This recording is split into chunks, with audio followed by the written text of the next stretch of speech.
नमस्कार श्रोताओं, आप सभी को एक और नई कहानी सुनाती हूँ। कांटे भरी राहें, भाग 15। आप सभी से अनुरोध करती हूँ कि हमारे चैनल को लाइक, शेयर, कमेंट्स और सब्सक्राइब कीजिए। सासू माँ सरोज देवी अपनी बहू को कहती है, एक जमाना ऐसी थी कि घर के स्त्रियों में नेचुरल ब्यूटी होती थी, मगर आजकल ऐसा नहीं है। महिलाएं चाहे कितनी भी खूबसूरत क्यों ना हो, उन्हें अपने खूबसूरती पर संतुष्टि नहीं होती। उन्हें लोगों के नजरों में और भी ज्यादा खूबसूरत दिखने की प्रबल चाहत होती है। नतीजा यह है कि पार्लर की कल्चर बढ़ने लगी है ताकि अलग अलग रंग रूप में अपनी चेहरे को दिखा सकें तथा हर बार एक नई अंदाज में दिखे ताकि लोग उन पर मर मिटने को तैयार हो जाएं। इस कारण चारों ओर चाय या पान की दुकान की तरह ब्यूटी पार्लर की दुकान खुल गई है। ऐसे में मैं तो यही कहूंगी कि तुम दोनों ने मिलकर पार्लर की कोर्स कर लो, जिनकी क्रेज दिन ब दिन और भी बढ़ती चली जाएगी, क्योंकि लोगों में आर्टिफिशियल तरीके से सौंदर्य को और भी ज्यादा नए रूप में दिखाने की प्रवणता बढ़ती चली जा रही है। बहू दिव्या मन ही मन सोचने लगी, माँ जी का कहना भी सही है।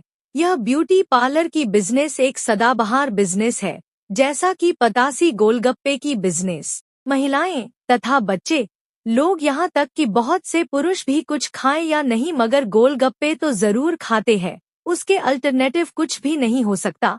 ठीक उसी तरह अमीर घराने की महिलाएं महीने में हजारों लाखों रुपया अपनी सौंदर्यीकरण के पीछे खर्च करती है। चाहे हमारे देश में हो या विदेशों में, इसका कोई अल्टरनेटिव नहीं है। आपसी वार्तालाप चल ही रही थी कि बहू मंजूषा आकर कहने लगी, माँ जी आप तो जानते हो कि अब के समय में सभी लोगों में दूसरे से आगे निकलने की होड़ सी मची हुई है। तभी तो हमारे देश को विश्व गुरु का खिताब मिलने वाली है। जवाब में सरोज देवी कहती है, हाँ बेटा, सचमुच हमारे देश विश्व गुरु बनती जा रही है। केवल बनती जा रही कहना भी गलत होगा, बन गई है कहना उचित होगा। इन सभी के प्रमाण तो हमारे पास बहुत से हैं। आज न केवल घर घर में बेरोजगार है, लोग महंगाई से परेशान हैं। लोग नौकरी के अभाव में छोटी मोटी मजदूरी करके या तो सब्जी मंडी में सब्जी का दुकान लगाकर अपना परिवार के निर्वाहन करने में जुटे हैं। अगर सब्जी मंडी में जाकर ख्याल करोगे तो देखोगे कि पढ़े लिखे नौजवान अपने पत्नी के साथ बैठकर सब्जी बेच रहा है। क्या करेंगे?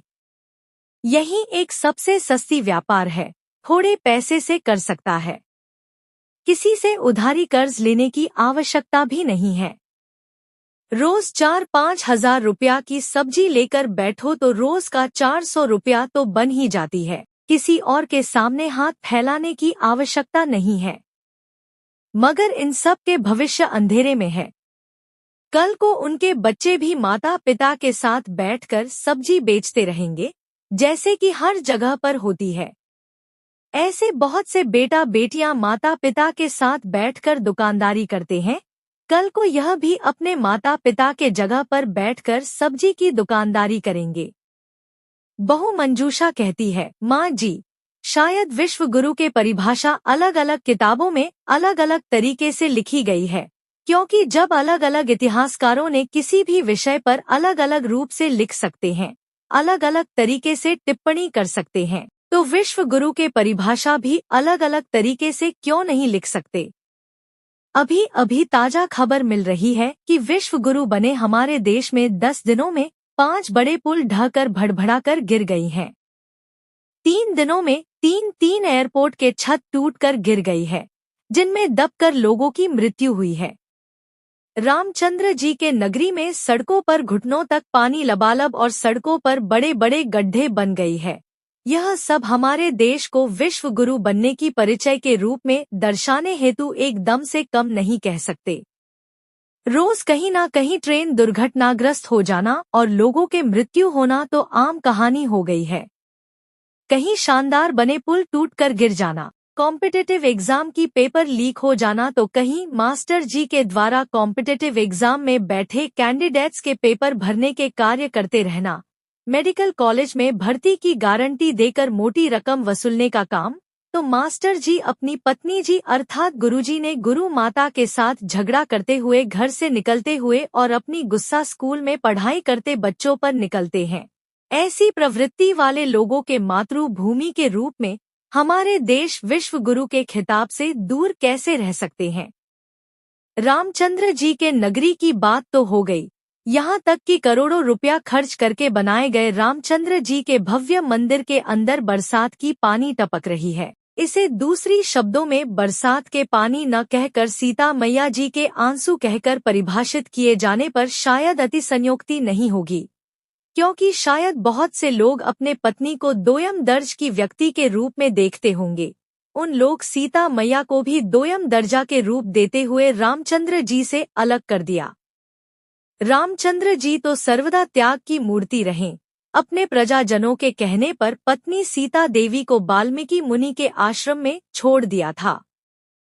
सरोज देवी कहती है, कुछ लोगों ने शायद इस परंपरा को आगे बढ़ाने की प्रयास करते हुए रामचंद्र जी के महल रूपी भव्य मंदिर से सीता मैया को अलग रख दिया और रामचंद्र जी को अकेला वहां पर रख दिया। इस पर दुखी होकर सीता मैया का आंसू बरसात के पानी के रूप में मंदिर में गिरते हुए रामचंद्र जी को तथा उनके प्रजाजनों को यह संदेश देने की कोशिश कर रही है कि जो भी हुआ अच्छा नहीं हुआ। इस तरह दुखी सीता मैया के आंसू धाराएं बरसात के पानी के रूप में यह संदेश दे रही होगी कि मेरी आंसू धाराएं इस तरह बह रही है कि इसे रोक पाना मेरे लिए असंभव है। समाप्त। कहानी के अगले भाग के लिए हमारे साथ बने रहिए।